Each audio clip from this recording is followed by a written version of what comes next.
For kneeling hip CARs, we're going to move our hips through the same range of motion that we did with the prone hip CARs, but we're going to be kneeling. So the stability will be a little bit different and we'll have more difficulty. Instead of keeping our hips on the ground, we'll also have to keep track of whether or not we're kind of leaning back and forth to accommodate the movement. The goal here is to keep everything from your knees to your head as straight up and down as you can, with the exception of the hip that's moving, the leg and the hip that are moving. So for these, you are going to want to brace yourself against a wall or something else that's pretty steady. You might have your elbow slightly bent and a slight tilt over. That's fine. A tilt is not a lean, and what you're looking for is that you're not like bending your elbow and straightening it as you go. So you want to hold one solid position.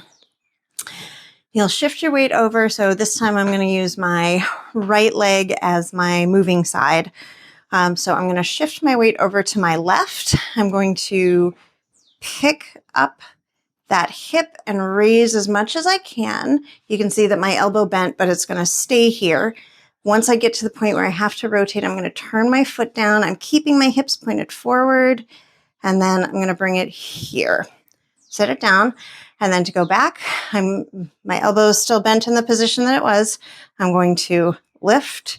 I'm going to rotate it over without turning my hips. I'm going to turn my knee, rotate my foot, and then come back down. It's a lot more work than it looks like.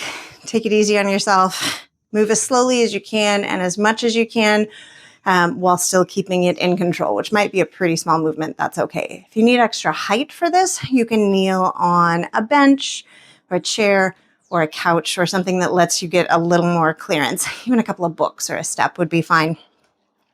So once again, elbow has that bend in it, and I'm kind of pressing myself into and out of the wall for support. I'm going to lift, and when I hit my highest point, I'm going to rotate my foot down without letting my knee come forward, and then I'm going to bring my knee forward. I'm going to set this down. I'm going to lift. I'm going to bring it back, rotate, and then back down. What I'm not doing is bending over, turning my hips that way, then turning my hips forward, then turning my hips that way, just kicking over and going down.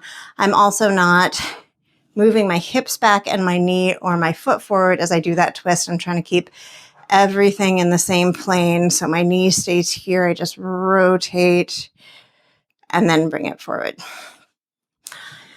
So you want to move as slow as you can with these. They're a challenging movement. If that wasn't obvious by the way that my voice changed, it might not feel like a very big movement, but you're doing a lot of good work on segments of muscle that don't get a lot of work otherwise. So stick with it. Stop and shake things out if you need to. These can feel a little bit weird or like you're about to cramp. So if you need to just give your brain a break, go ahead, shake things out.